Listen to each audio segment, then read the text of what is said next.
thank you for joining us. I'm Karen Shaw, the Alberta NDP candidate for Morinville-St. Albert.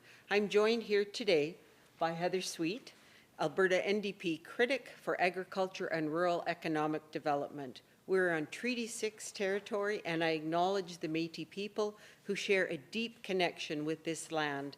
As a cattle farmer and a former four-term councillor for Sturgeon County, I am proud to be a member of the community where many homesteads are more than 100 years old and generations of strong, resilient farm families that have proudly kept those farms going. I've had the opportunity to speak with many producers in my community and across the province, and while their strength and resilience remains, it is being fiercely challenged by the cost of living crisis and a complete lack of support from this UCP government. How a government that is boasting about a surplus they had no role in creating could fail to support Alberta producers and, in fact, choose to make it more difficult for them to survive is unforgivable.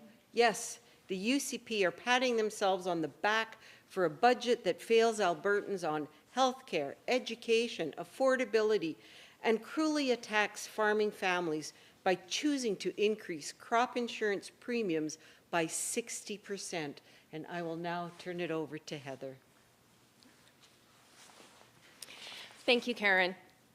Agriculture Financial Services provides a crop insurance for annual and perennial crops as well as honey and bee overwintering.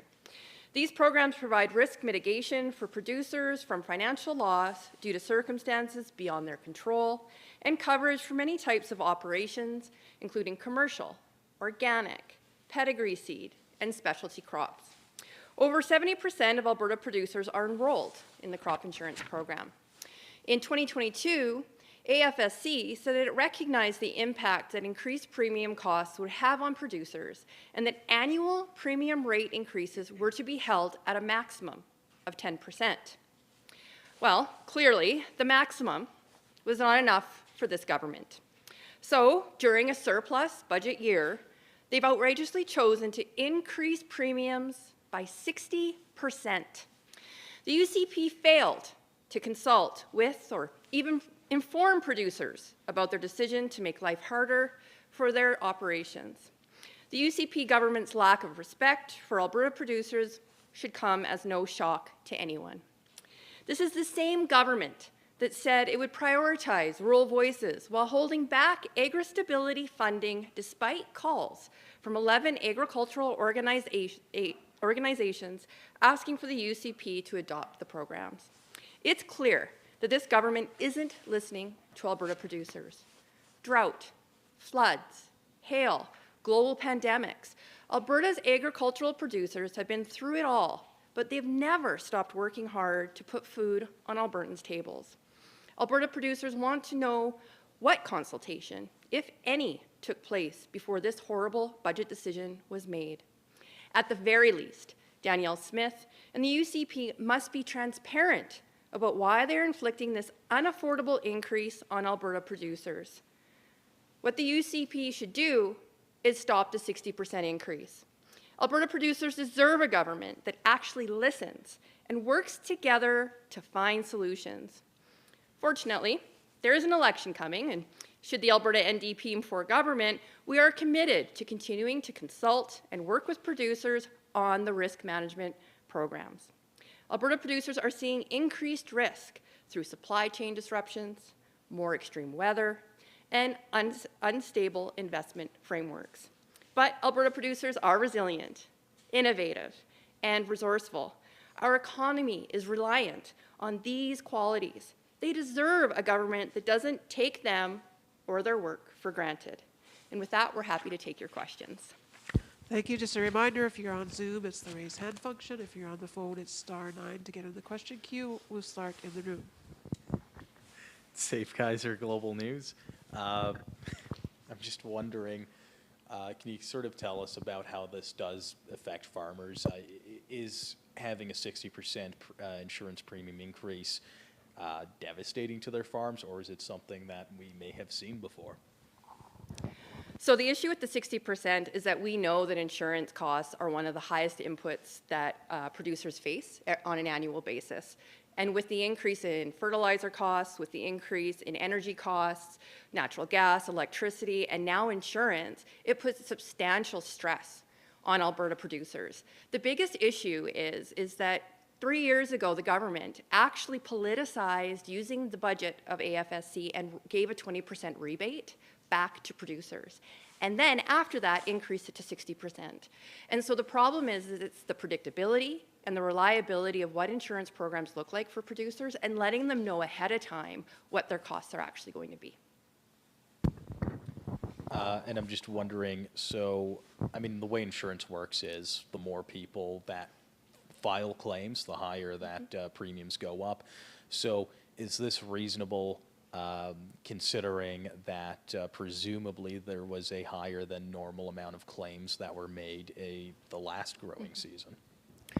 Well, again, that goes back to the predictability of the insurance program. Had the government not done the 20% rebate 3 years ago, right before the major drought season hit, this impact would not be the same on producers. But they played a game with the financial program. They rolled it back, gave a rebate, and now they're jacking it by 60%. Yes, there is a payout requirement, but the change from a 20% rollback to now a 60% increase, when it was committed that it was only going to go up by 10%, is really a disservice to producers by this current government. Thank you. We'll go to the phone. Alex, your line is open. Western producer. Ms. Sweet, can you, just outside of the AFSC or maybe including it, what would a new Democrat budget look like when it comes to agriculture funding? So we've already made our commitment around looking at ensuring that we have the value-added tax credit that will be available to do upgrading, such as fractionators and different products like that. We also need to be looking at our energy markets and looking at those input costs. So, of course, we're in consultation right now with many producer groups around what that would look like. But we can go back to historically when we were in government, we did offer programs such as the grain dryers program, looking at switching diesel irrigation motors to electric and supporting some of that technology to bring down those energy input costs. We also made a proposal a couple years ago at Stampede about supporting our pork producers in regards to retrofitting or building new barns, which would help bring down some of those energy costs as well for livestock producers. Thank you. Would you like, and as we've got an ongoing irrigation modernization program, do you see a continuation of programs like that specifically for irrigation? So the irrigation commitment in partnership through the CAP program, or which is now the SWAP program, with the federal government would continue. The support for the irrigation expansion and support for our specialty crops in the south, as well as central Alberta, obviously is an important conversation and needs to continue. There are opportunities there that, of course, with the NDP, we would continue to support those projects. Thank you. Thank you, Alex. We'll just go back to a question in the room. Hey, it's Safe Kaiser, Global News again. I'm just wondering, and I'm aware I'm saying this at a political event, but just to take the politics out of it for a second, can you tell us what that impact looks like on farmers? The insurance piece? Yes. So I think, you know, the biggest issue is going to be, of course, is that 60% will have a significant impact on producers. It is the biggest input cost that they have to pay on an annual basis. The issue here is that producers don't know what the amount will be. They haven't been consulted with, nor are they notified. I've been making calls all week in regards to the increase, and many of our crop producers weren't aware that it was happening. So next month, many of them are going to be looking at purchasing their annual insurance, and they're going to be basically facing a sticker shock because they weren't told in advance that this was even happening. Thank you. Do you follow up? Okay, we'll just... How about Karen, you're a producer? Maybe describe your farm a little bit and how this would affect you. Well, cow-calf is not eligible for, there are no insurance programs subsidizing cow-calves. And as a beef producer, we are losing, we are bleeding people that we are no longer attracting, we're not retaining. The cow counts in the States are down, the slaughter is down here. Well, it's up, but the counts are down. So we have, it's really important to remember that we put the food on your plate. And no farmers, no food. We're crying for some help. Is that okay? Actually, I want to follow up on that. I mean, can you tell us if that is the case, what does the future of the beef industry look like here in Alberta? Well, I think it's promising. There's a demand for beef, and people recognize that Alberta has the best beef, and it's raised sustainably, but we just need some programs in place to attract and retain the people that are in it. And there's many factors that affect, and insurance. Many of us don't even carry insurance because we can't afford it.